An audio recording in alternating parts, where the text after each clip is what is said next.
Hi geniuses, welcome to the channel Science Wizard Pooja Ranjan. This channel is all about the science subject of classes 6th, 7th, 8th, 9th and 10th physics and chemistry.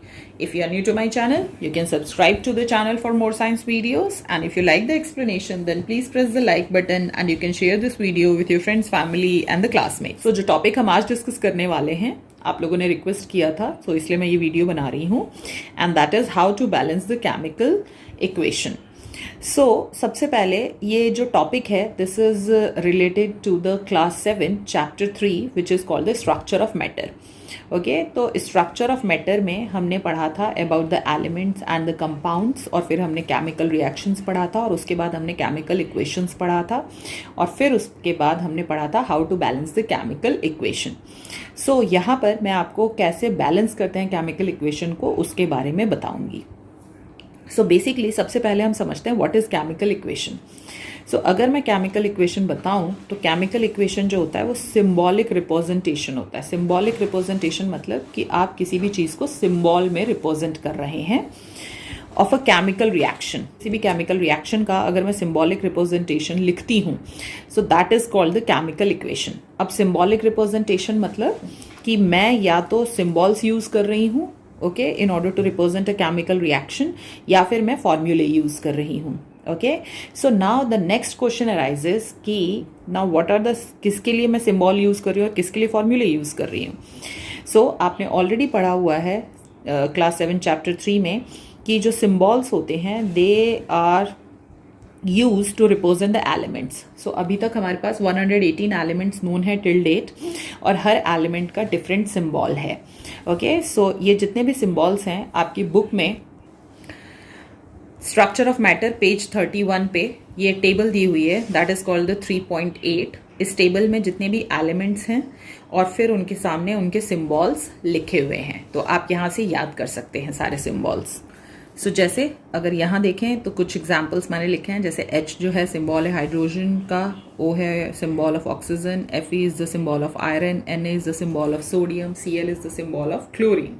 हमेशा याद रखिएगा कि जब भी आप symbol लिखते हैं सो उसमें अगर एक ही लेटर होता है तो वो लेटर हमेशा कैपिटल होगा, और अगर दो लेटर्स हैं उस सिंबल में तो पहला हमेशा कैपिटल और दूसरा वाला हमेशा स्मॉल में लिखा जाता है.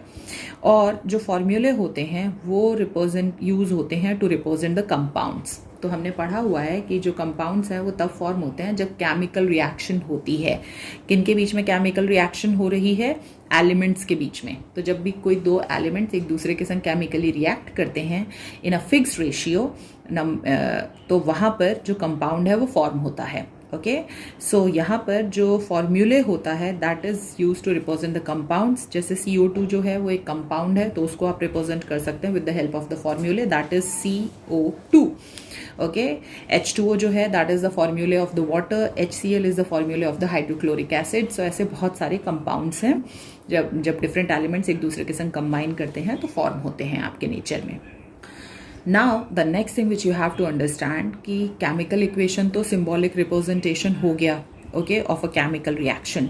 जैसे मैं एक एग्जांपल देके बताती हूँ आपको, जैसे C+O2 gives CO2. ओके, तो ये एक सिंबॉलिक रिप्रेजेंटेशन है किसका? केमिकल रिएक्शन का. कौन सी केमिकल रिएक्शन हो रही है यहाँ पे? तो यहाँ पे बेसिकली जो कार्बन है वो बर्न हो रहा है in the presence of oxygen. तो जब भी कार्बन बर्न होता है in the presence of oxygen तो कार्बन डाइऑक्साइड गैस रिलीज होती है. सो ये पूरा लाइन लिखने के बजाय अगर मैं सिंपल इसका सिंबॉलिक रिप्रेजेंटेशन लिखूं इस केमिकल रिएक्शन का, तो this will be C+O2 gives CO2. Arrow means यहाँ पर होता है gives. Okay, so this is called the chemical equation. Now the next question arises, why we have to balance the chemical equation? हमें क्यों balance करना है किसी भी केमिकल इक्वेशन को? So that is due to the law of conservation of mass. अब law of conservation of मास ये बोलता है कि जब भी कोई केमिकल रिएक्शन हो रही है, ठीक है, दो या दो से ज्यादा एलिमेंट्स के बीच में, तो वहां पे जो मास है वो ना ही तो क्रिएट हो सकता है ना ही डिस्ट्रॉय हो सकता है. ओके, इसका मतलब क्या हुआ कि जब भी केमिकल रिएक्शन होती है तो किन के बीच में होती है? एलिमेंट्स के बीच में होती है। सो एक एलिमेंट सपोज करो यहाँ पे कार्बन है, दूसरा एलिमेंट है ऑक्सीजन। एलिमेंट कैसे बनते हैं? एलिमेंट्स बनते हैं जब सिमिलर काइंड ऑफ एटम्स एक दूसरे के संग कंबाइन करते हैं, तब वहाँ पे एलिमेंट्स बनते हैं। ठीक है, तो यहाँ पर जो एलिमेंट्स हैं, ठीक है, वो किससे बने हैं? एटम्स से। ठीक है, और हर एटम जो होता है उसका एक मास होता है। अब जैसे यहाँ पे कार्बन जो है वो एक एटम है, ठीक है। अब इस कार्बन के एक एटम का कुछ मास है, ओके। अब मास कैसे निकालते हैं ये आप हायर क्लास में पढ़ लेंगे। तो यहाँ पे सपोज करो कि जो कार्बन है उसका जो मास है दैट इज 12 ग्राम्स, और जो ऑक्सीजन है उसके सिर्फ एक एटम का जो मास है वो होता है 16 ग्राम्स, ओके। तो यहां पर अगर आप देखोगे तो जो कार्बन है उसके एक एटम का मास 12 है, और यहां पे देखोगे तो ऑक्सीजन जो है उसके आगे 2 लिखा हुआ है, O के आगे। सो इसका मतलब कि यहाँ पे 2 एटम्स हैं ऑफ द ऑक्सीजन। एक एटम का मास 16 है तो 2 एटम्स का मास हो जाएगा 16 + 16, okay, for O2, and that will be 32 grams. Okay, तो इस ढंग से एटम्स का जो मास है वो आप पता कर सकते हो। अब मास जो होता है ड्यूरिंग द केमिकल रिएक्शन, ना ही तो वो क्रिएट होता है, मतलब ना ही बढ़ सकता है, और ना ही डिस्ट्रॉय होता है, मतलब ना ही कम हो सकता है। तो जब कोई भी दो एलिमेंट्स एक दूसरे के संग कंबाइन कर रहे हैं तो जो मास है वो सेम रहेगा। तो जब भी कोई केमिकल इक्वेशन लिखते हैं तो उसमें एक होता है रिएक्टेंट, एक होता है प्रोडक्ट। रिएक्टेंट क्या होता है कि जब भी 2 या 2 से ज्यादा एलिमेंट्स जो एक दूसरे के संग केमिकली कंबाइन कर रहे हैं वो रिएक्टेंट्स होते हैं। फिर एरो लिखते हैं विच रिप्रेजेंट्स द गिव्स, और फिर आगे जो प्रोडक्ट फॉर्म हो रहा है उनके रिएक्शन से वो लिखा जाता है। ठीक है, सो हमेशा याद रखना, reactant is on the left hand side of the arrow, product is on the right hand side of the arrow. Now the next thing is that कि आपको याद रखनी है कि मास ना ही तो क्रिएट हो रहा है ना ही डिस्ट्रॉय हो रहा है। तो इसका मतलब कि जब ये रिएक्ट कर रहा है और ये बन रहा है तो इसके बीच में जो मास मेरा इधर है रिएक्टेंट के साइड में, वो मास एग्जैक्टली मेरा प्रोडक्ट के साइड में भी होना चाहिए according to the law of conservation of mass, क्योंकि ना ही तो वो क्रिएट हो सकता है ना डिस्ट्रॉय हो सकता है। तो अगर मान लो कि इधर का मेरा मास x ग्राम्स है, रिएक्टेंट के साइड का टोटल मास x ग्राम्स है, तो प्रोडक्ट के साइड में भी टोटल मास x ग्राम्स ही होना चाहिए। ना ही तो वो x + 1 हो सकता है, ना ही वो x - 1 हो सकता है। नाउ द नेक्स्ट क्वेश्चन है, कोई केमिकल इक्वेशन लिखी होती है तो वहां पर आपको बैलेंस करने की क्या जरूरत है? हमें बैलेंस करने की इसलिए जरूरत है कि जब भी कोई केमिकल इक्वेशन लिखी रहती है तो वहां पे बहुत सारे केमिकल इक्वेशन में ये जो लॉ ऑफ कंजर्वेशन ऑफ मास है वो फॉलो नहीं हो रहा होता। क्यों भाई? क्योंकि जो नंबर ऑफ एटम्स हैं ऑन द रिएक्टेंट साइड वो इक्वल नहीं होते to the number of atoms on the product side. ठीक है, अब कैसे? तो मान लो कि कार्बन का इधर एक एटम है, इधर भी एक ही एटम है, तो इसका मतलब कार्बन का मास दोनों तरफ सेम है। इधर ऑक्सीजन के 2 एटम्स हैं, इधर भी ऑक्सीजन के 2 एटम्स हैं, इसका मतलब ऑक्सीजन का मास भी दोनों तरफ सेम है। तो इस केमिकल इक्वेशन में तो law of conservation of mass follow हो रहा है। बट अगर मैं ये केमिकल इक्वेशन लेती हूं तो इधर हाइड्रोजन के कितने एटम्स हैं? 2। यहां पे ऑक्सीजन के आगे 2 लिखा है तो ऑक्सीजन के कितने एटम्स हैं? 2। बट अगर मैं प्रोडक्ट के साइड जाती हूं तो वहां पे वाटर फॉर्म हो रहा है जब हाइड्रोजन और ऑक्सीजन कंबाइन कर रहे हैं। तो वाटर का जो फॉर्मूला होता है वो होता है H2O। तो हाइड्रोजन के कितने एटम्स हैं? हाइड्रोजन के आगे 2 लिखा है तो 2, और ऑक्सीजन के आगे कुछ नहीं लिखा तो 1, तो ऑक्सीजन का 1 एटम है। सो यहाँ पे हाइड्रोजन के तो दोनों तरफ 2-2 एटम्स हैं, तो इसका मतलब जो मास है हाइड्रोजन एटम का दोनों तरफ बराबर है, क्योंकि दोनों तरफ ही 2-2 एटम्स हैं। बट अगर ऑक्सीजन की बात करते हैं तो इधर 2 एटम है, उधर 1 ही एटम है। तो इसका मतलब कि यहाँ पे जो मास है वो रिएक्टेंट के साइड वो ज्यादा है as compare to the product side, क्योंकि ऑक्सीजन का यहाँ एक ही एटम है। तो ऐसे केमिकल इक्वेशंस को हमें बैलेंस करना होता है। सो इसका मतलब बैलेंसिंग का मतलब क्या हुआ कि ऑक्सीजन के अगर इधर 2 एटम्स हैं तो मुझे इधर भी ऑक्सीजन के 2 एटम्स करने पड़ेंगे, क्योंकि मास जो है वो ना ही तो क्रिएट हो सकता है ना ही डिस्ट्रॉय हो सकता है, तभी दोनों तरफ जो मास है वो इक्वल होगा। तो बेसिकली अगर मैं बैलेंसिंग की बात कर रही हूं तो मैं बैलेंसिंग में क्या कर रही हूं? मास दोनों तरफ इक्वल कर रही हूं। मास को इक्वल करने के लिए मुझे क्या करना पड़ेगा? मुझे नंबर ऑफ एटम्स को दोनों तरफ इक्वल करना पड़ेगा। सो बैलेंसिंग का मतलब ये हुआ कि मुझे जो नंबर ऑफ एटम्स हैं, total number of atoms on the side of the reactant, that should be equal to the total number of atoms on the product side. तो रिएक्टेंट के साइड में जितने टोटल नंबर ऑफ एटम्स हैं different elements के, वो बिल्कुल equal होने चाहिए to the number of atoms on the product side, तभी मेरा मास इक्वल रहेगा और इसीलिए मुझे केमिकल इक्वेशन को बैलेंस करना पड़ता है। Now the next question is that कि अगर कोई केमिकल इक्वेशन आपको दी हुई है तो सबसे पहला काम क्या देखना होता है और उसमें क्या करना होता है आपको। सबसे पहली चीज कि क्योंकि आपको नंबर ऑफ एटम्स को बैलेंस करना है जिससे कि मास जो है वो अपने आप ही बैलेंस हो जाए दोनों तरफ, तो उसके लिए आपको पहले ये पता करना होगा कि जो टोटल नंबर ऑफ एटम्स हैं, ठीक है, ऑफ द एलिमेंट और अ कंपाउंड जो भी केमिकल रिएक्शन में पार्टिसिपेट कर रहा है, रिएक्टेंट और प्रोडक्ट के साइड कितने कितने हैं। अगर वो ऑलरेडी इक्वल हैं दोनों साइड में तो इसका मतलब कि आपकी रिएक्शन ऑलरेडी बैलेंस्ड है, आपको वहां कुछ भी करने की जरूरत नहीं है बिकॉज मास जो है वो इक्वल है on both the side. But अगर नंबर ऑफ एटम्स डिफरेंट हैं तो आपको नंबर ऑफ एटम्स इक्वल करने पड़ेंगे जिससे कि जो मास है वो सेम हो पाए ऑन बोथ द साइड। अब उसके लिए सबसे पहली चीज आपको ये समझनी पड़ेगी कि नंबर ऑफ एटम्स लिखे कहाँ होते हैं, किसी भी सिंबल में या फिर किसी भी फॉर्मूले में। तो सपोज करो कि यहाँ पे मैंने एक एग्जांपल लिया है, ये है this is the symbol of hydrogen. Okay, so जब भी कोई सिंबल लिखा रहता है किसी भी एलिमेंट का, ठीक है, तो वो सिंबल जो होता है वो हमेशा रिप्रेजेंट करता है one atom of that particular element. Okay, ये कैसे पता चलता है? तो जब भी कहीं भी कुछ भी सिंबल लिखा है ना, तो हर सिंबल के राइट हैंड साइड में, ठीक है, और नीचे सबस्क्रिप्ट में देखना होता है क्या नंबर लिखा है। वही नंबर रिप्रेजेंट करता है number of atoms of that particular element. तो यहां पे अगर मैं देखूं हाइड्रोजन के राइट में और सबस्क्रिप्ट में, मतलब नीचे की तरफ बेस में कुछ नहीं लिखा, मतलब 1 है, तो ये रिप्रेजेंट कर रहा है 1 एटम ऑफ हाइड्रोजन। यहां पे H2 लिया है मैंने। Okay, this is the 1 molecule of hydrogen. So H2 में राइट हैंड साइड में, इधर की तरफ, हमेशा याद रखना राइट हैंड साइड में देखना है। कहां देखना है? नीचे सबस्क्रिप्ट में क्या नंबर लिखा है? 2। तो ये रिप्रेजेंट कर रहा है 2 एटम्स ऑफ हाइड्रोजन। यहां पे अगर O2 लिखा है तो ये कितने ऑक्सीजन के एटम रिप्रेजेंट कर रहा है? राइट हैंड साइड में सबस्क्रिप्ट में 2 लिखा है, तो इसका मतलब ये है 2 एटम्स ऑफ ऑक्सीजन। यहां Fe लिखा हुआ है, Fe के राइट हैंड साइड में सबस्क्रिप्ट में 1 लिखा है, तो ये रिप्रेजेंट कर रहा है केवल 1 एटम ऑफ Fe। P है और फिर 4 लिखा है राइट हैंड साइड में सबस्क्रिप्ट में, तो इसका मतलब ये रिप्रेजेंट कर रहा है, यहां 4 लिखा है राइट हैंड साइड में सबस्क्रिप्ट में, तो this represents the 4 atoms of phosphorus.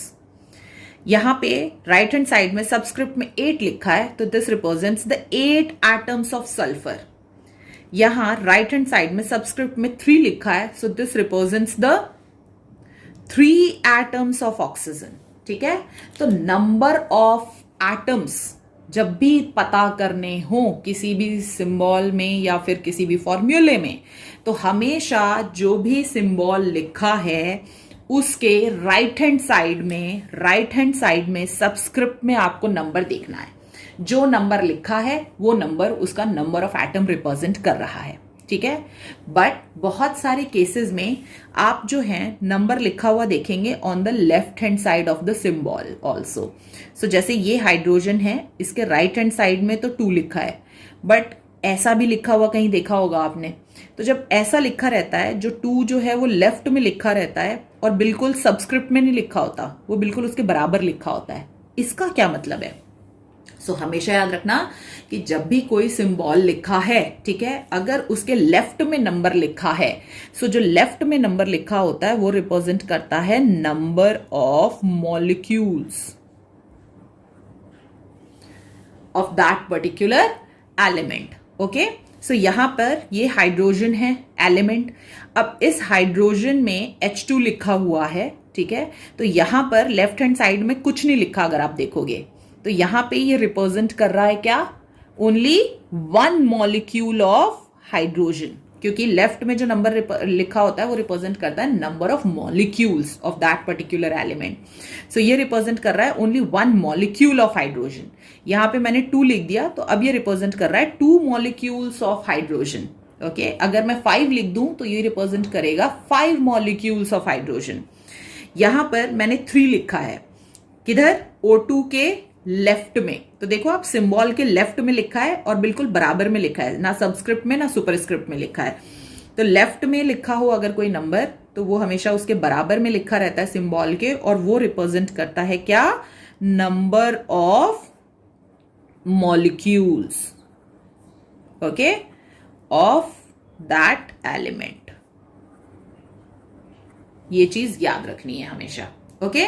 सो जो राइट में लिखा है नंबर, राइट में सबस्क्रिप्ट में, वो तो नंबर ऑफ एटम्स रिप्रेजेंट करता है, और जो लेफ्ट में लिखा है सिंबल के, वो रिप्रेजेंट करता है नंबर ऑफ मॉलिक्यूल्स, ठीक है। अब मान लो कि यहां पर एक ही मॉलिक्यूल है हाइड्रोजन का, ओके। सो अगर मेरे पास एक ही मॉलिक्यूल है हाइड्रोजन का, तो उसमें टोटल नंबर ऑफ एटम्स में कैसे निकालूं। सो अगर एक ही मॉलिक्यूल है हाइड्रोजन का, तो वहां पे टोटल नंबर ऑफ एटम्स निकालने के लिए मुझे जो लेफ्ट में नंबर लिखा है उसको मल्टीप्लाई करना है विथ द सबस्क्रिप्ट में जो नंबर लिखा है। तो जैसे ही मैं इन दोनों को मल्टीप्लाई करूंगी तो मुझे टोटल नंबर ऑफ एटम्स मिल जाएंगे उसके, ओके। जैसे कि यहां पे 2H2 लिखा है, मतलब कितने मॉलिक्यूल्स हो गए हाइड्रोजन के, 2 मॉलिक्यूल्स हो गए, ठीक है। तो अगर मैं इसको सिंप्लीफाई करूं अगर, तो 2H2 को मैं H2 प्लस H2 लिख सकती हूं, मतलब कि यहां पे 2 मॉलिक्यूल्स है ना हाइड्रोजन के, तो एक मॉलिक्यूल ये हो गया, दूसरा मॉलिक्यूल ये हो गया, तो H2 प्लस H2 लिख दिया मैंने। अब यहां पे अगर देखोगे तो हाइड्रोजन के कितने एटम्स है, राइट हैंड साइड सबस्क्रिप्ट में 2 लिखा है। यहां पे हाइड्रोजन के कितने एटम है, राइट हैंड साइड सबस्क्रिप्ट में 2 लिखा है, तो इसके 2, तो 2 प्लस 2 टोटल कितने एटम्स हो गए इसमें, 4, ओके। सो या तो मैं इतना लंबा प्रोसेस करूं, या फिर इजी मेथड क्या है, मैं इस 2 को इस 2 से मल्टीप्लाई कर दूं, तो भी मेरा आंसर क्या आएगा, 4 आएगा। सो ये रिप्रेजेंट करता है, इसका मतलब कि अगर मैं नंबर ऑफ मॉलिक्यूल्स बढ़ाती हूं तो नंबर ऑफ एटम्स भी बढ़ते हैं, ठीक है। सो यहां पे 2H2 जो होता है वो रिप्रेजेंट करता है 2 मॉलिक्यूल्स ऑफ हाइड्रोजन, और उसमें नंबर ऑफ एटम्स कितने हैं, 4। I have taken one more example, यहां पे मैंने 3O2 लिखा है, ठीक है। सो जो 3 है वो रिप्रेजेंट करता है, क्योंकि लेफ्ट में है सिंबल के, तो वो रिप्रेजेंट कर रहा है नंबर ऑफ मॉलिक्यूल्स, किसके, कौन सा एलिमेंट है यहाँ पे, O2 मतलब ऑक्सीजन है।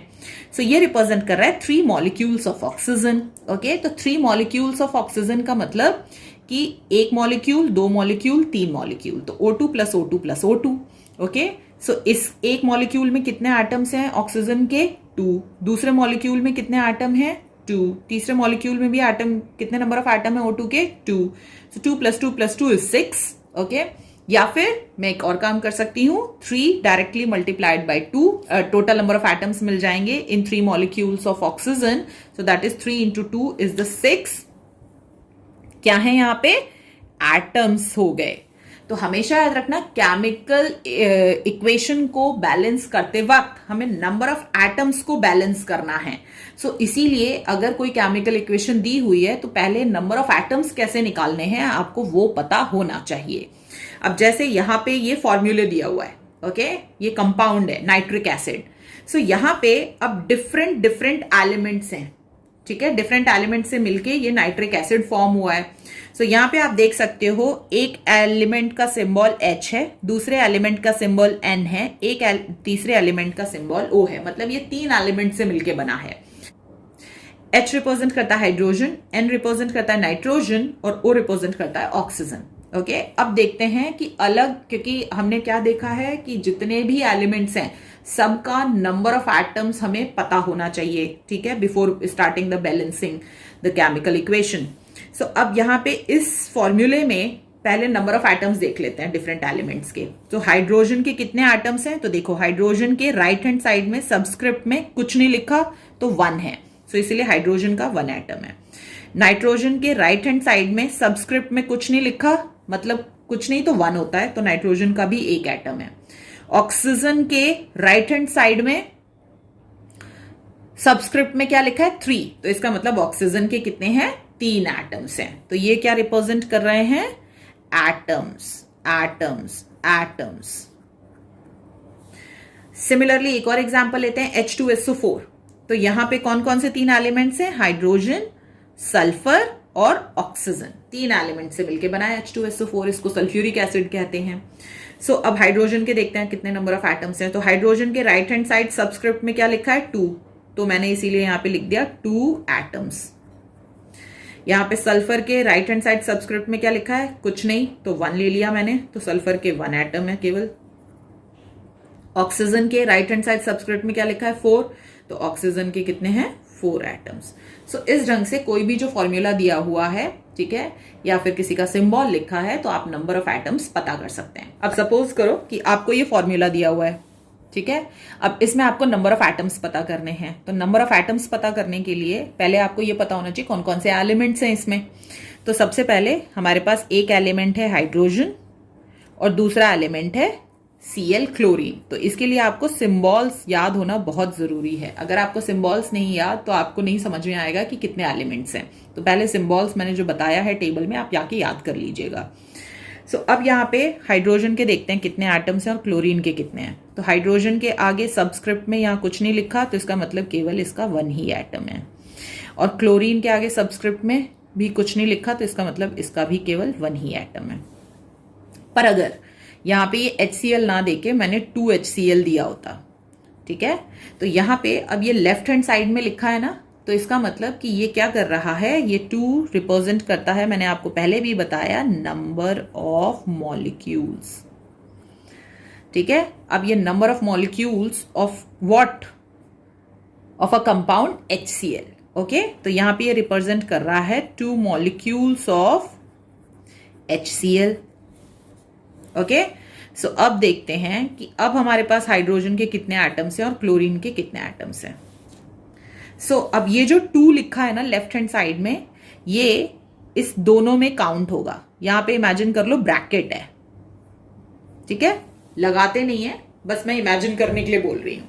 सो ये जो ब्रैकेट है ना, तो आपने मैथ्स में पढ़ा है ना, ब्रैकेट के बाहर जो नंबर लिखा होता है वो दोनों में मल्टीप्लाई होता है ना।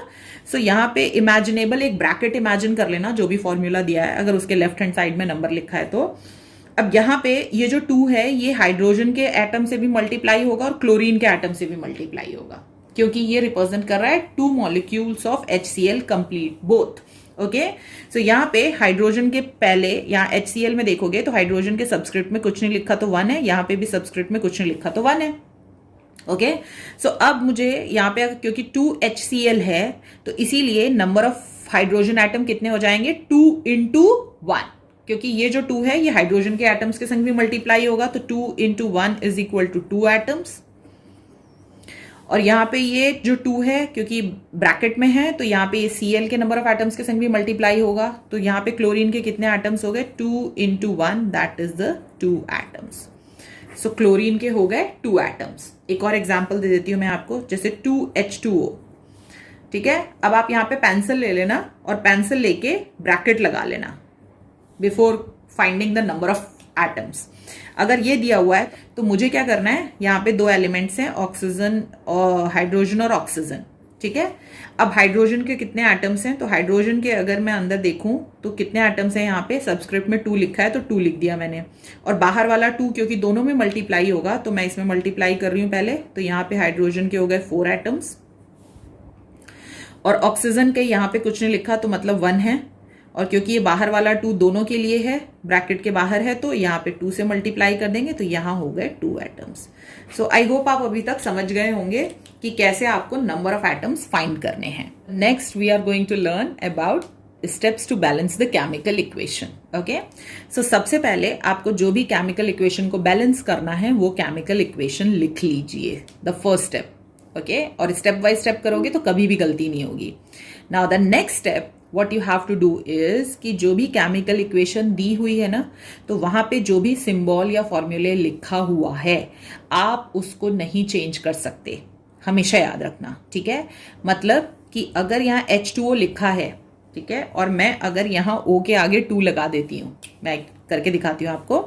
मान लो ये H2O है, ठीक है, अब मैं इसको H2O2 कर देती हूँ, तो वाटर क्या होता है? वाटर इज H2O ना, वो H2O2 नहीं हो सकता ना, क्योंकि H2O2 तो फिर ये दूसरा कंपाउंड बन गया, आ रही बात समझ में? तो इसीलिए मैं किसी भी कंपाउंड के फॉर्मूले को या किसी भी एलिमेंट के सिंबल को चेंज नहीं कर सकती हूं। सो इसीलिए मुझे उसके लिए क्या करना है कि जब भी कोई केमिकल इक्वेशन दी हुई है तो केमिकल इक्वेशन लिखोगे और उसके बाद जो भी सिंबल और फॉर्मूला दिए हुआ है उसके चारों तरफ आप एक ब्रैकेट लगा दोगे। ब्रैकेट क्यों लगाना है? क्योंकि इस ब्रैकेट के अंदर हम कुछ भी नहीं लिखने वाले हैं। जो भी हमें चेंज करना है वो हम ब्रैकेट के बाहर ही करेंगे। और ब्रैकेट के बाहर किस तरफ करते हैं? राइट हैंड साइड में भी ब्रैकेट के हम कुछ नहीं लिखेंगे। हमें किधर लिखना है? सिर्फ लेफ्ट हैंड साइड में चेंज करेंगे हम ब्रैकेट के। ठीक है? नाउ द थर्ड स्टेप, अब ब्रैकेट लगा लिया। अब हमें तीसरे स्टेप में क्या बैलेंस करना है? दोनों तरफ नंबर ऑफ एटम्स बैलेंस करने हैं, है ना? क्योंकि नंबर ऑफ एटम्स बैलेंस होंगे तो जो मास है दोनों तरफ वो बिल्कुल सेम हो जाएगा और फिर law of conservation of mass follow हो जाएगा। सो इसीलिए अब इस इक्वेशन में हमें सबसे पहले पता करना है the number of atoms on both the sides of the equation. So अब यहाँ पे ये आपका लेफ्ट हैंड साइड है और ये आपका राइट हैंड साइड है। ठीक है? मतलब ये जो है ये रिएक्टेंट साइड है, ये जो है ये प्रोडक्ट साइड है। तो पहले दोनों तरफ जितने भी आपके एलिमेंट्स हैं उन सब का नंबर ऑफ एटम्स फाइंड करेंगे। सो यहाँ पे जैसे पहला एलिमेंट जो है वो हाइड्रोजन दिया है, तो नंबर ऑफ एटम्स कितने हैं उसके लिए क्या करना है? राइट हैंड साइड सबस्क्रिप्ट 2 दिया है ना, तो 2 हो गए। Right hand side subscript number of atoms कितने हैं? 2। ऑक्सीजन के तो 2 लिख लिए मैंने। अब इसके लिए देख लेते हैं। अब यहाँ पे हाइड्रोजन जो है उसके कितने आपके, और हमेशा याद रखना जो एलिमेंट आपके रिएक्टेंट साइड में है ना वही एलिमेंट आपके प्रोडक्ट साइड में भी होंगे। ऐसा कभी नहीं होगा कि रिएक्टेंट साइड में आपके 3 एलिमेंट हैं तो प्रोडक्ट साइड में केवल 2 ही एलिमेंट्स होंगे, कभी भी नहीं होगा। सो अगर इधर हाइड्रोजन और ऑक्सीजन है तो इधर भी हाइड्रोजन और ऑक्सीजन ही होगा। ओके?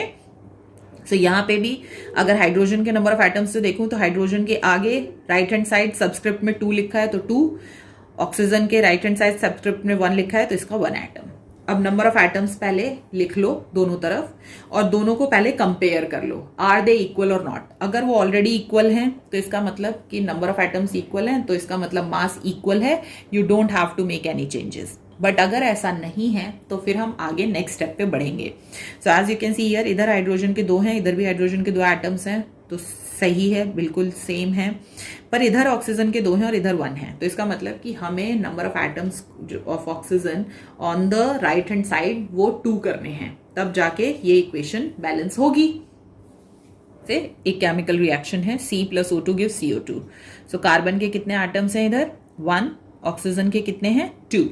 इधर कार्बन के कितने हैं? 1, इधर ऑक्सीजन के कितने हैं? 2। So when you compare on both the side तो कार्बन के 1 हैं और दोनों ही साइड कार्बन ऑक्सीजन के 2 हैं। सो ये केमिकल इक्वेशन ऑलरेडी बैलेंस्ड है, तो यहाँ पे मेरे को कोई चेंज नहीं करना, यहाँ पे सीधा आंसर लिखूंगी मैं, this is already balanced. But जो अभी मैंने लास्ट केस देखा जिसमें बैलेंस नहीं था, तो ये एक अनबैलेंस्ड केमिकल इक्वेशन है जिसको आपको बैलेंस करना है। So the first thing that you have to keep in mind before balancing the number of atoms on both the sides of equation, आपको वो एलिमेंट चूज करना है जिसके हाईएस्ट नंबर ऑफ एटम्स होंगे। ठीक है? और आपको उसी से बैलेंस करना है, स्टार्ट करना है। ठीक है? तो अगर एक से ज़्यादा एलिमेंट्स हैं जो कि दोनों ही तरफ बैलेंस में नहीं हैं, तो फिर आपको देखना है कि कौन सा एलिमेंट है जिसके मैक्सिमम नंबर ऑफ एटम्स हैं, तो सबसे पहले उसको बैलेंस करेंगे, फिर उससे कम वाले को, फिर उससे कम वाले को, ऐसे करके हिट एंड ट्रायल मेथड से वी कीप ऑन बैलेंसिंग और लास्ट में हमें आंसर मिल जाता है हमें। ठीक है? बट यहाँ पे जो मैंने इक्वेशन ली है इसमें हाइड्रोजन ऑलरेडी बैलेंस्ड है। ओके? केवल एक ही एलिमेंट है जो अनबैलेंस्ड है, दैट इज द ऑक्सीजन, तो we have to start with the oxygen only. तो अब ऑक्सीजन को बैलेंस करने के लिए, ठीक है, मैंने क्या बोला है कि हम बॉक्स के अंदर तो कुछ भी चेंज नहीं करेंगे। ओके? सो क्योंकि यहाँ पे ऑक्सीजन का एक ही एटम है, मुझे इसको 2 बनाना है, सो मैं इसके अंदर कुछ भी चेंज नहीं कर सकती और मैं इसके राइट हैंड साइड में भी कुछ नहीं लिख सकती। मुझे सिर्फ कहाँ लिखना है? लेफ्ट हैंड साइड में। याद रखना, कोई भी नंबर जो आप लिख रहे हो ना, कोई भी चेंज जो कर रहे हो वाइल बैलेंसिंग द इक्वेशन, वो सिर्फ और सिर्फ आप लेफ्ट हैंड साइड में कर सकते हो, जो भी सिंबल और फॉर्मूला दिया हुआ है। ओके? सो अब यहाँ पे मैं अगर कुछ नहीं लिखा तो मतलब 1 है, और 1 के हिसाब से मैंने देखा ऑक्सीजन का एक ही एटम है, बट मुझे उसको 2 करना है। तो अब मैं यहाँ पे क्या कर दूंगी? लेफ्ट हैंड साइड में H2O के 2 लिख दूंगी। ठीक है? अब मैंने ये चेंज कर दिया। अब let's see the number of atom on both the side. So इस साइड तो अभी भी हाइड्रोजन के 2 ही हैं, ऑक्सीजन के 2 ही हैं। अब यहाँ पे हाइड्रोजन के काउंट करते हैं। तो मैंने क्या बोला था, ब्रैकेट के बाहर अगर 2 लिखा है तो वो दोनों में मल्टीप्लाई होगा। सो हाइड्रोजन के ऑलरेडी कितने थे, 2, अब और 2 आ गए तो 2 इंटू 2 इज 4, और ऑक्सीजन का ऑलरेडी कितना था, 1। अब यहाँ पे मैंने 2 लिख दिया तो ये 2 इसमें भी मल्टीप्लाई होगा, तो 2 इंटू 1 इज 2। तो wow, we have balance the oxygen. But इस ऑक्सीजन को बैलेंस करने में अब हमारा हाइड्रोजन अनबैलेंस हो गया। तो now let's balance the hydrogen, कोई दिक्कत नहीं है। सो अब यहाँ पे हाइड्रोजन इधर 4 हैं पर इधर 2 ही हैं। इधर हाइड्रोजन यहाँ 4 हैं और इधर 2 ही हैं। तो अब मुझे हाइड्रोजन को क्या करना है, 4 करना है। तो मैंने क्या बोला, बॉक्स के अंदर तो कुछ नहीं करोगे, सिर्फ कहाँ नंबर चेंज कर सकते हो, on the left hand side of the symbol और formula. So left hand side में अगर मुझे इस हाइड्रोजन को 2 से 4 करना है तो मैं यहाँ पे क्या नंबर लिख सकती हूँ, ऑब्वियसली 2। तो मैं अगर इसको 2 से मल्टीप्लाई कर दूं तो यहाँ पे अब मेरे हाइड्रोजन एटम हो गए 2 इंटू 2 इज 4। ऑक्सीजन अभी भी कितने हैं, 2 ही हैं। और इस साइड में हाइड्रोजन मैंने पहले ही करके रखा था, 2 इंटू 2 इज 4 एंड ऑक्सीजन 2। सो देखो अब हाइड्रोजन के इधर भी 4, इधर भी 4, ऑक्सीजन के इधर भी 2, इधर भी 2। तो अब मेरी इक्वेशन हो गई बैलेंस्ड। सो अब मेरी बैलेंस्ड इक्वेशन है। मैं क्या करूंगी, इस लास्ट स्टेप में वो जो मैंने बॉक्स लगाए थे अपने एलिमेंट्स और कंपाउंड्स के चारों तरफ, सिंबल्स और फॉर्मूले के चारों तरफ, मैं वो बॉक्स हटा के और अब मैं ये बैलेंस्ड इक्वेशन फाइनली लिख सकती हूँ, और this is my final balanced equation. अब यहाँ पे ये इक्वेशन आपको दी हुई है and you have to balance it. So किसी भी इक्वेशन को बैलेंस करने से पहले the first most important step is that you have to put the symbols and the formulae in the box. Okay, so यहाँ पे Fe जो है वो सिंबल है, put it in the box. H2O जो है ये फॉर्मूला है, put it in the box. Okay, जो लेफ्ट में नंबर लिखा होता है ना, वो फॉर्मूला नहीं होता, वो हमेशा नंबर ऑफ मॉलिक्यूल रिप्रेजेंट करता है। तो इसीलिए लेफ्ट में जो अगर कोई नंबर लिखा है तो you can't put it in the box, you have to just put the formulae और the symbol in the box. Fe3O4 जो है that is the compound formulae, तो put it in a box, and H2 put it in a box. Box में रख दिया मैंने। अब now the next step is I have to find the number of atoms, क्योंकि सबसे पहले मुझे number of atoms he balance करना है, तभी जाके मैं इक्वेशन को बैलेंस कर पाऊंगी। तो अब नंबर ऑफ एटम्स देखते हैं। तो Fe इधर है, तो Fe के राइट हैंड साइड में सबस्क्रिप्ट में कुछ नहीं लिखा, मतलब 1 है। अब हाइड्रोजन का देखते हैं पहले, ठीक है। तो यहाँ पे हाइड्रोजन जो है राइट हैंड साइड सबस्क्रिप्ट में 2 लिखा है, बट यहाँ ब्रैकेट के बाहर 4 है, तो वो नंबर इससे मल्टीप्लाई होगा। तो 4 इंटू 2 इज 8। तो हाइड्रोजन के 8 एटम्स हैं। और oxygen right hand side subscript में 1 लिखा है, बट ब्रैकेट के बाहर 2 लिखा है, तो ये इससे भी मल्टीप्लाई होगा। तो 1 इंटू 4 इज 4। तो आयरन का 1, हाइड्रोजन का 8, ऑक्सीजन के 4। ठीक है, यहाँ पे देखते हैं आयरन के कितने हैं। राइट हैंड साइड सबस्क्रिप्ट में 3 लिखे हैं, तो 3 एटम्स हैं। ऑक्सीजन के राइट हैंड साइड सबस्क्रिप्ट में 4 लिखे हैं, तो 4 एटम्स हैं। हाइड्रोजन के राइट हैंड साइड सबस्क्रिप्ट में 2 लिखा है, तो 2 एटम्स हैं। ठीक है, अब देखते हैं, let's compare the number of atoms on both the sides. So यहाँ पे आयरन का 1 है, यहाँ पे आयरन के 3 हैं, यहाँ हाइड्रोजन, तो इसका मतलब आयरन बैलेंस नहीं है। मुझे यहाँ पे भी आयरन के 3 करने पड़ेंगे तब ये बैलेंस होगा। हाइड्रोजन के इधर 8 है, हाइड्रोजन के इधर 2 ही हैं, तो यहाँ पे भी बैलेंस नहीं है हाइड्रोजन। ऑक्सीजन कम से कम बैलेंस्ड है। ओके, सो अब ऑक्सीजन पे से ध्यान हटाते हैं क्योंकि ऑलरेडी बैलेंस्ड है। अब हमारे पास 2 ऐसे एलिमेंट्स हैं जो कि बैलेंस नहीं है, आयरन भी है और हाइड्रोजन भी है। सो अगर ऐसा किस सिचुएशन आता है तो उस सिचुएशन में आपको पहले उस एलिमेंट को बैलेंस करना है जिस एलिमेंट के ज्यादा नंबर ऑफ एटम्स हैं। ओके, सो अब पहले क्या करोगे कि आयरन और हाइड्रोजन दोनों तरफ पहले देखो नंबर ऑफ एटम्स। सो यहाँ पे आयरन का 1 है, आयरन का 3 है, हाइड्रोजन का 8 है, हाइड्रोजन का 4 है। इसका मतलब कि सबसे ज्यादा नंबर ऑफ एटम्स किसके हैं, हाइड्रोजन के, जो कि 8 है, 1, 3, 2 और 8 में से। सो सबसे पहले मैं इस हाइड्रोजन को बैलेंस करूंगी क्योंकि इसके सबसे ज्यादा नंबर ऑफ एटम्स हैं। ओके, सो अब मुझे अगर इस हाइड्रोजन को बैलेंस करना है तो इस साइड में तो ऑलरेडी 8 है ही, इस साइड में कम है ना, तो मुझे इस साइड में हाइड्रोजन के एटम्स को बढ़ाना है। ठीक है, अब लेट्स इंक्रीज। अब यहाँ पे 2 हैं और मुझे 8 करना है, तो मैं कैसे कर सकती हूँ। सो फिर से मैं ये फॉर्मूला, फिर से मैं केमिकल इक्वेशन लिखूंगी। और केमिकल इक्वेशन लिखने के बाद क्योंकि हाइड्रोजन यहाँ है, मैं बॉक्स के अंदर, मैंने क्या बोला, कुछ भी चेंज नहीं करूंगी, मुझे सिर्फ नंबर किधर लिखना है, लेफ्ट हैंड साइड में। अब 2 है और मुझे 8 चाहिए, तो किस नंबर से मल्टीप्लाई करूं मैं उसको? ऑब्वियसली 4 से, तो मैंने यहाँ 4 लिख दिया, तो यहाँ पे 4 2 8 हो गया। तो वाव, अब हमारे पास 2 बैलेंस्ड हो गए, हाइड्रोजन और ऑक्सीजन। बट अभी भी मेरा आयरन बच रहा है, तो अब थर्ड स्टेप में मैं आयरन को बैलेंस करती हूँ। तो अब यहाँ पे आयरन को बैलेंस करने के लिए इधर तो ऑलरेडी 3 है ही, मुझे इधर 3 करने हैं, इधर 1 ही है। तो एज यूजुअल बॉक्स के अंदर मैं कुछ नहीं कर सकती, और मुझे 1 को 3 बनाना है, तो मतलब किस नंबर से मल्टीप्लाई करना होगा? 3 से, क्योंकि 3 इंटू 1 3 ही होगा। तो यहाँ पे मैं लेफ्ट हैंड साइड में Fe के 3 लिख दूंगी, तो यहाँ पे 1 इंटू, तो यहाँ पे ये 3 into 1 is the 3 atoms of iron, और बाकी के यहाँ पे हाइड्रोजन जो है वो आपका अभी भी 4 2 8 है, ऑक्सीजन 4 1 4 है, आयरन 3 ही है, क्योंकि बाहर कुछ नहीं लिखा तो 1 मानते हैं, तो 1 से मल्टीप्लाई करेंगे। यहाँ पे 4 है, तो 4 1 4 इज 4, और हाइड्रोजन अब हो गया 4 2 8, तो 8। Now my equation is balanced. अब मैं ये बॉक्सेस हटा सकती हूँ और मैं ये फाइनल बैलेंस्ड इक्वेशन लिख सकती हूँ। टेक वन मोर एग्जाम्पल में ये इक्वेशन आपकी बुक में ही दी हुई है, ठीक है। अब ये है CaO which is calcium oxide, when reacts with water H2O it forms the calcium hydroxide, OH is the hydroxide, ठीक है। अब यहाँ पर कैल्शियम के नंबर ऑफ एटम्स देखते हैं। कैल्शियम के राइट हैंड साइड सबस्क्रिप्ट में कुछ नहीं लिखा तो 1 है, ऑक्सीजन के राइट हैंड साइड सबस्क्रिप्ट में कुछ नहीं लिखा तो ऑक्सीजन का 1 एटम है, ठीक है। तो मैंने यहाँ पे पहले 1 लिख लिया। बोलोगे मैडम 2 क्यों लिखा, बता रही हूं मैं। अब यहाँ पे नेक्स्ट आ जाओ, यहाँ पे हाइड्रोजन राइट हैंड साइड में सबस्क्रिप्ट में 2 है, तो हाइड्रोजन के 2 लिख दिए।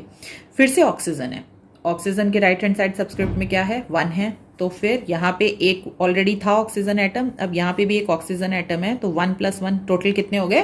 2 हो गए, तो इसीलिए मैंने यहाँ पे ये 2 लिखा है, ठीक है। सो जब भी नंबर ऑफ एटम्स काउंट कर रहे हो तो हो सकता है कि वो एक ही फॉर्मूले में हो या एक से ज्यादा फॉर्मूले में भी हो सकते हैं, ठीक है, ऑन द रिएक्टेंट साइड। तो जितने भी फॉर्मूले में हो आपको सबको काउंट करके एक ही जगह लिखना है। अगर एक और होता यहाँ पे तीसरा, तो मैं उसमें भी अगर ऑक्सीजन होता तो उसके भी ऑक्सीजन को काउंट करके यही लिख लेती, total number of oxygen atoms कितने हैं मेरे pass on the reactant side. पर ये हमेशा याद रखना, केवल रिएक्टेंट साइड का काउंट करना है, प्रोडक्ट का हम अलग काउंट करेंगे। तो रिएक्टेंट साइड का ये सिचुएशन है। प्रोडक्ट साइड में देखते हैं। अब क्योंकि यहाँ पे कुछ नहीं लिखा तो 1 है, तो 1 को Ca से मल्टीप्लाई करोगे तो 1 ही आएगा, यहाँ पे नीचे कुछ नहीं है। पर यहाँ पे ब्रैकेट है, तो जब भी ब्रैकेट के बाहर कोई नंबर लिखा है ना, तो वो नंबर हमेशा दोनों से मल्टीप्लाई होगा। तो यहाँ पे ऑक्सीजन जो है वहां पे 1 है, तो 1 × 2 इज 2, और हाइड्रोजन जो है वहां पे भी 1 है, सबस्क्रिप्ट में कुछ नहीं लिखा, तो 1 × 2 इज 2। तो ये लिख लिया मैंने। अब कैल्शियम का 1 है, हाइड्रोजन के भी 2 हैं, और ऑक्सीजन के भी इधर उधर 2 हैं, तो ये ऑलरेडी बैलेंस्ड ही है, तो इसको मुझे छेड़ना ही नहीं है। MgO magnesium oxide when reacts with hydrochloric acid it forms the magnesium chloride and with the release of water. So सबसे पहले बॉक्स में रखो, ठीक है, बॉक्स में डाला, बॉक्स में डालने के बाद नंबर ऑफ एटम्स काउंट करा।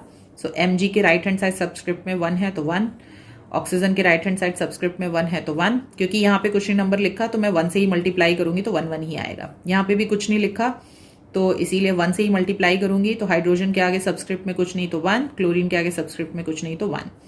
यहाँ पे Mg के आगे सबस्क्रिप्ट में कुछ नहीं तो 1, क्लोरीन के आगे सबस्क्रिप्ट में 2 लिखा है, तो इसका मतलब क्लोरीन के 2 एटम्स है। हाइड्रोजन के आगे सबस्क्रिप्ट में 2 लिखा है, तो इसका मतलब हाइड्रोजन के भी 2 एटम्स है। ऑक्सीजन के आगे सबस्क्रिप्ट में कुछ नहीं लिखा तो 1 एटम है। Let's see the number of atoms on both the side. Mg is already balanced, oxygen is already balanced, hydrogen balanced नहीं है तो मैं ये बैलेंस करूंगी, और क्लोरीन भी बैलेंस नहीं है तो मुझे इसको भी बैलेंस करना है। अब इसको क्योंकि 2 एटम्स जो हैं वो बैलेंस्ड नहीं हैं, तो इसीलिए पहले मुझे चेक करना है कि इसमें ज्यादा नंबर ऑफ एटम्स किसके हैं। जिसके भी सबसे ज्यादा नंबर ऑफ एटम्स होंगे दोनों ही साइड में, किसी भी साइड, मैं उसको पहले बैलेंस करूंगी। सो अगर नंबर ऑफ एटम्स दोनों साइड में देखें तो दोनों के ऑलमोस्ट सिमिलर ही हैं, तो या तो मैं, क्योंकि इधर भी हाइड्रोजन 1 है, इधर 2 है, इधर क्लोरीन 1 है, इधर 2 है, तो अगर ज्यादा नंबर ऑफ एटम्स देखें तो हाइड्रोजन और क्लोरीन के 2 2 हैं, तो दोनों में से कोई से भी बैलेंस कर लो क्योंकि दोनों ही सेम है, कोई फर्क नहीं पड़ता। बट अगर मान लो यहाँ एक 4 होता, एक 3 होता, तो मैं पहले 4 वाले को बैलेंस करती और फिर 3 वाले को बैलेंस करती।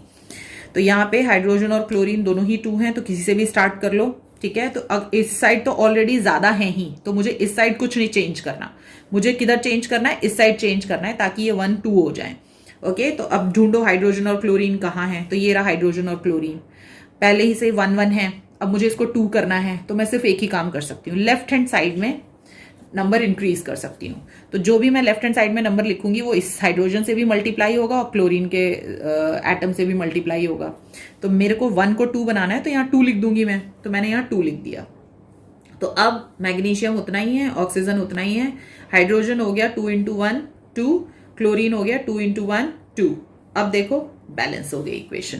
So this is how you can balance the chemical equation. This is it about this video. अगर आपको कोई भी डाउट है तो आप मुझसे कमेंट सेक्शन में पूछ सकते हैं, या कोई भी इक्वेशन जिसको कि आप बैलेंस करना चाहते हैं और आपको नहीं समझ में आ रहा how to balance it, so I will give you the reply in the comment section.